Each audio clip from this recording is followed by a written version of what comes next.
Bonjour à tous, bonjour à toutes, j'espère que vous allez bien. On se retrouve aujourd'hui pour une vidéo en saponification à froid et j'ai envie de faire avec vous aujourd'hui le savon au jus de carotte curcuma qui va illuminer notre teint. Voilà, donc pour ceux qui sont nouveaux en saponification à froid, je vous invite à regarder ma vidéo notion théorique en saponification à froid qui s'affiche juste là. Et puis là, moi, je vais faire un savon pour 1 kg, ok, de pâte à savon. Donc, si vous souhaitez avoir moins, eh ben, vous allez diviser les quantités, mais toutes les quantités, aussi bien l'eau, le jus que la soude. Voilà, donc si on veut 500 grammes, on divise tout par 2. Et puis, si on veut moins, ben, on divise tout par 3 ou par 4.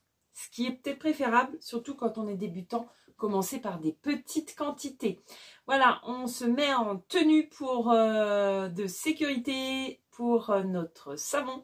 Et c'est parti pour la confection. Alors, pour cette recette, il vous faudra 358 g d'huile d'olive, 352 g d'huile de coco, 136 g d'huile de sésame, 120 g de beurre de karité, 35 g de cire d'abeille ou tout autre cire. Il vous faudra également du curcuma, donc moi j'ai mis une bonne cuillère à soupe de curcuma et du jus de carotte. Il vous faudra 380 g de jus de carotte. On va utiliser que ça, on va pas mettre d'eau du tout. Donc moi j'ai d'abord congelé 200 g de glaçons. Je vais dissoudre ma soude caustique dedans, de la soude caustique microbille. Et puis j'ai envie d'apporter une petite touche d'éclat à mon savon, donc je vais mettre un petit peu de double concentré de tomate. Alors dans un premier temps, au bain-marie, on va faire fondre notre huile de coco ainsi que notre beurre de karité. Pour la soude caustique, il va vous falloir 141 g de soude caustique. Alors par contre, si vous n'avez pas de cire et que c'est compliqué pour vous de trouver de la cire par exemple, vous pouvez faire ce même savon sans la cire. Et à ce moment-là, il vous faudra que 138 g de soude caustique.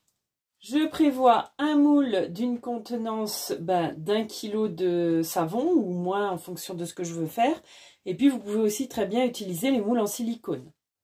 Je vais donc peser ma soude. N'oublie pas de faire bien la tare. Et donc moi je vais mettre mes 141 g de soude. Je récupère ensuite mes 200 g de glaçons de jus de carotte. Et je vais verser directement la soude dessus.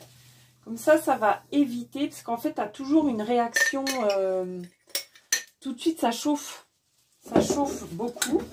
Et là, du coup, tu n'auras pas cette réaction-là. Au lieu de chauffer, ça va fondre tranquillement tes glaçons. Et puis voilà, tu n'auras pas à faire refroidir ta soude caustique après pendant 1 heure pour qu'elle soit à bonne température. Tu vois, ça fond mais super vite. Donc, on tourne jusqu'à ce que la soude soit complètement dissoute. On fait bien attention parce que parfois, tu sais, ça croche dans le fond. Et ça, il faut pas. Voilà, donc tranquillement, ça fond. Et je vais pas avoir une solution qui va monter en degrés. Une fois que ça, c'est fait, tu vas prélever un petit peu de ton huile d'olive. Tu avais 358 g d'huile d'olive. Tu en enlèves un peu importe la quantité, et tu la mets avec ta cire d'abeille. Voilà. Et puis comme ça, on va faire fondre la cire.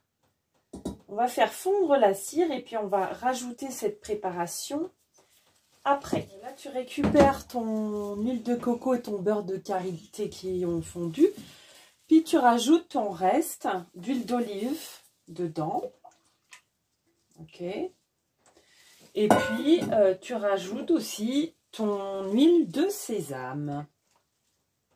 Moi, je vais préparer maintenant mon jus de carotte restant. Donc là, on va préparer 180 g de jus de carotte pour le mettre à la trace.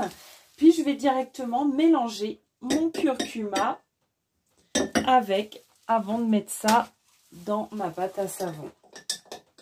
Comme ça, je vais pouvoir bien le mixer.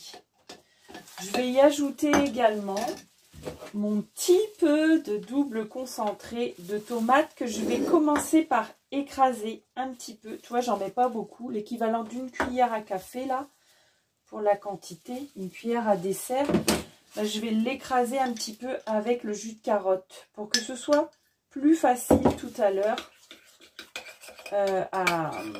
Tu vois, ça va bien se diluer plus facilement pour l'ajouter à la préparation. Voilà, la quantité de curcuma, j'en mets pas trop non plus. J'ai mis, vous avez vu, une bonne cuillère à soupe. Après, ça peut avoir un effet tachant si on en met plus. Mais on peut y aller jusqu'à 2 cuillères à soupe. Voilà, on va pouvoir verser notre soude qui a été diluée avec les glaçons de jus de carotte. C'est intéressant de voir que ça n'a pas du tout changé la couleur du jus de carotte parce que des fois, la soude, elle est un petit peu agressive et elle a tendance à changer les couleurs, mais là, non. C'est resté nickel.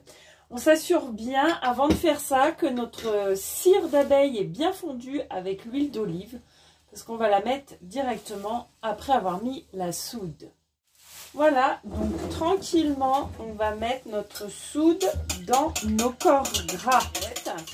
On va faire attention à ce que notre solution aqueuse et notre solution huileuse soient à la même température, entre 20 et 30 degrés, en essayant de ne pas avoir plus de 2 degrés de différence. Là, on va se tenir bien prêt avec notre mixeur à main. D'accord. Là, on va pouvoir ajouter notre solution d'huile d'olive avec notre cire d'abeille. On va bien mélanger. D'accord. Là, il n'y a pas de problème. On peut l'ajouter maintenant. On n'attend pas la trace puisque ça reste la solution huileuse.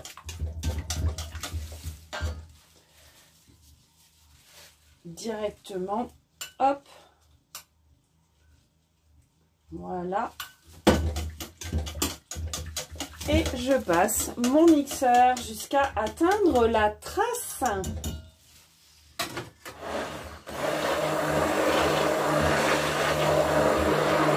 Voilà. Une fois notre trace arrivée, et pas avant, on va pouvoir tranquillement verser notre jus de carotte à la trace, donc, qui a été agrémenté avec le curcuma, je le rappelle, et le concentré de tomate.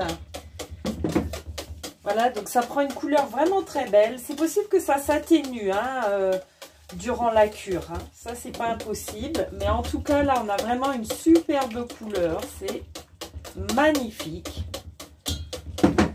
Et là, la trace, elle va s'activer. Ça va venir très vite, votre pâte, elle va épaissir. Moi, j'aime bien décorer mes savons, vous le savez. Donc, je vais récupérer une toute petite partie de ma pâte à savon. Voilà, que je vais mettre dans un petit bol. Voilà, 2 louches, ça va me suffire là pour faire mon petit marbrage. Et puis, dedans, je vais y ajouter un petit peu de poudre d'or. Pour vraiment magnifier ma pâte, pour la rendre encore plus brillante. Vraiment juste dans la partie là que j'ai prélevée. Et ça va être pour ma petite déco finale. On a vraiment une couleur magnifique. Donc là, on va pouvoir la mettre en moule.